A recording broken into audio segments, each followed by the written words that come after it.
As of this moment, we have less than 2 weeks until a very major Samsung launch event.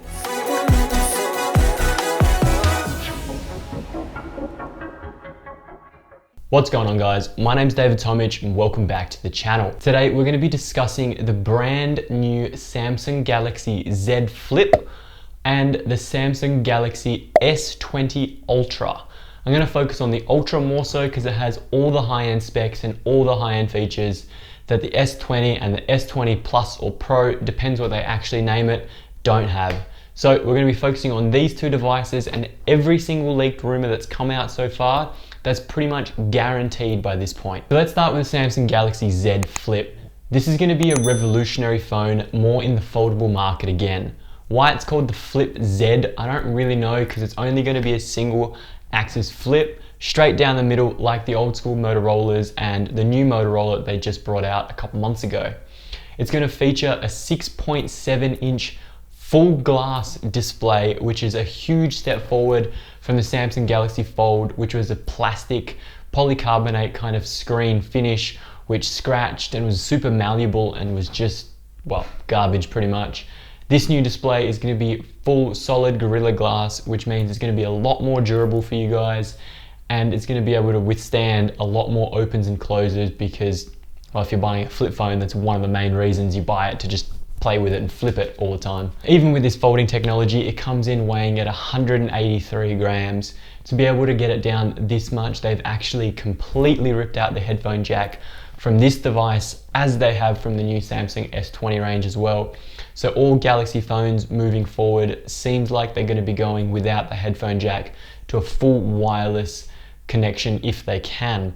I'm assuming give it a couple more years, maybe the 23, 24 model is going to come out with no charging points whatsoever. A couple of the specs that we've seen leaked for the Z Flip is an 855 plus Snapdragon chip inside. So not the latest 865 that's predicted in the new phones, but the 855 plus. Not too bad, still a pretty good chip inside.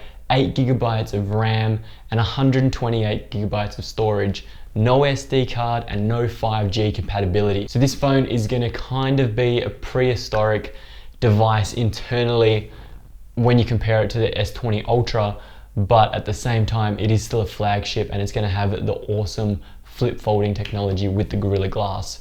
So if you take away some of these hardware things and look at it as an overall phone, it's still going to be a pretty fantastic device at the end of the day. Camera wise, we're talking a 3-camera setup, one in the rear at a f1.8 12 megapixel camera, just your standard wide camera lens. The second rear camera is an ultra wide f2.2, so not as wide aperture as the original 1.8 wide, but still pretty decent. Again, 12 megapixels. We'll talk about the S20 Ultra in a minute and you'll see why this isn't exactly setting any trends at the moment, but it is still pretty much your benchmark for most phones in 2020. But what I can tell so far in 2020, most phones are going to be pushing for that ultra kind of high DSLR look in their cameras. So hopefully we're going to be seeing some much higher specs with all phones coming out real soon. We also have the third camera, which is the front 10 megapixel camera. The only special feature here is the simple fact that it has autofocus and auto tracking. This hasn't really happened in the past with any phones that have been flagship mainstream, so it is a nice little touch. What I don't really understand is the simple fact that, one, it's a flip phone, so you can obviously use the rear cameras as your selfie cameras. So was this front camera even needed? Could have they gone for a full single display? Maybe, maybe not. That isn't my call to make. Leave a comment down below if you think they could have easily dropped that front facing camera, because they have those two good cameras on the back that you can simply close your phone and take a quick selfie, especially knowing that you have a 366 by 160 pixel screen on the front, I think are the dimensions at the moment, that you can view this selfie on and take a great photo at the same time. Obviously, being a flip phone, you can't run a battery through the whole thing, bend it 100 million times over and hope for the best. So this time around they've gone with a 3300 dual milliamp battery, so total 3300 hours, which is a relatively decent battery life you'll get out of most standard phones. I think your Samsung S20 is probably going to be about that benchmark, whereas your S20 Ultra is going to be at 5000. So life consistency and life expectancy of the Z Flip, probably not going to be great, but they'll do the job. You'll get a pretty average life expectancy out of it, and most likely it'll last you most of the day. At the moment, we've been rumored and told that it's going to cost about $16.50 USD, which comes in over the $2,000 Australian mark. That's pretty hefty, especially for a flip phone. But considering the fact that the Samsung Galaxy Fold came in at over 3,000 Australian, we've dropped $1,000 in less than 12 months. So from a technology point of view and from a consumer point of view, dropping that price tag down so low so quickly, fantastic work from Samsung. Okay, so moving on to the Samsung S20 Ultra, enough about the Z Flip. We've actually been told that we're going to be getting 3 devices from Samsung this time around. We're going to get the S20, the S20 Plus, and the S20 Ultra, all expected at different price points with different cameras and different features. The S20 is going to come with a 6.2 inch display, the S20 Pro 6.7, and the S20 Ultra 6.9. 6.9 inches is basically the same as what we're getting on the Note Plus series at the moment, which is a massive device, especially if you're not used to it. If you're running a standard Samsung S10 and you move to an S20 Ultra, this is a huge jump.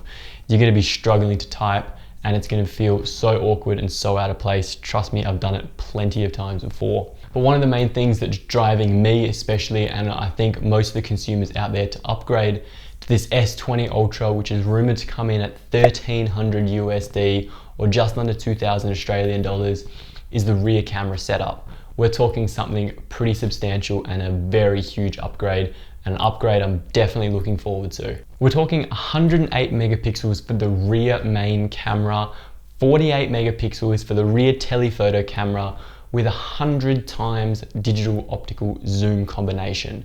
This is a hybrid of 10 times optical zoom followed by an additional 90 to 100 digital zoom. You're going to be able to zoom in so far and recognize so many things that you're going to be thinking, shit, am I looking at one of these hyper telephoto ultra 1 million megapixel photos you see on the internet that you can zoom right in and see people's faces from space? That's the kind of tech we're looking at inside your smartphone, which is super awesome to see. The only short side I have with this is the 12 megapixel ultra wide camera on the back is kind of a bit of a letdown. I'm hoping it's able to keep up with the quality of the cameras beside it, especially the 108 megapixel bigger brother, because for me personally, the telephoto is one of the main and most used cameras on the back of my phone. It's something that allows you to capture the whole room, capture the space, and really give you that sense of the ambience and the vibe of the room. So the telephoto for me is just as important as the main camera.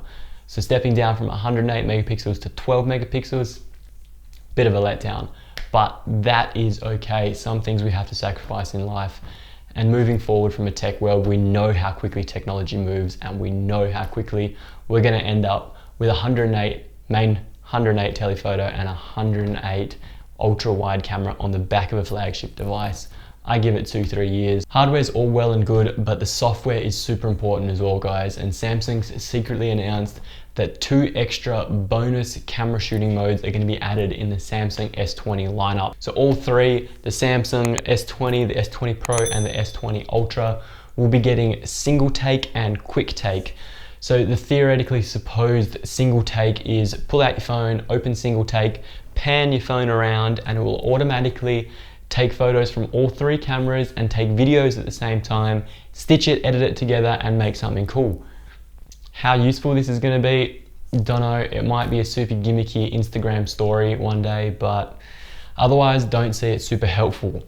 However, quick take is a feature that is super cool to me.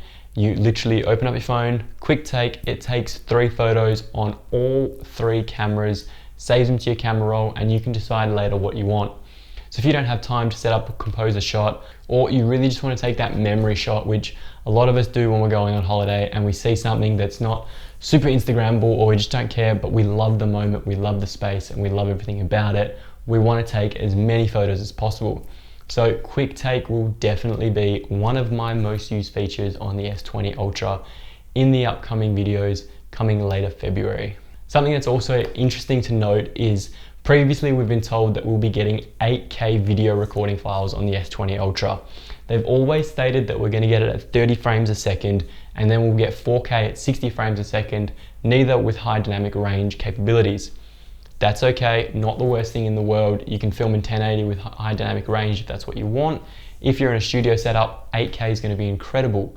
But the thing to take note here is all the developers and all the leaks that have come out have secretly implemented that 30 frames a second is out, and they're bringing in 24 frames a second as standard. So for all the videography guys out there and the cinematography guys, 24 frames a second is that buttery smooth, slow motion B-roll footage that you see all the time on your favorite YouTubers channels. So implementing 24 frames a second is gonna make sure this camera and this phone sells to way more people way quicker. My prediction is that the S20 Ultra will be one of the highest selling smartphone devices on the market in 2020, surpassing anything that Apple can bring out this year. I think the iPhone 12 will be an amazing device, but I don't think it's going to be able to catch up as quickly as what Samsung's done here in this S20 Ultra. Last but not least, it's expected to launch at 1300 US, so just under $2,000 Australian. On the 13th of March will be the actual physical handover date of the devices to individuals like yourself and myself. The launch date is scheduled for the 12th of February here in Australia, which is the 11th of February in San Francisco, where the launch event is being held. It is definitely going to be something I'll be covering, so if it is something that interests you, smash that subscribe button down below and follow me in a couple weeks when I go through the full breakdown of what this S20 Ultra will be and pre-order the device for myself. Anyway, that's all I have for you guys today. Thank you so much for watching. That was a full recap of the S20 Ultra and the expected Samsung Galaxy Z Flip or Flip Z. We'll see which one they go with, but that's all I have. Thank you so much. I'll see you next Monday.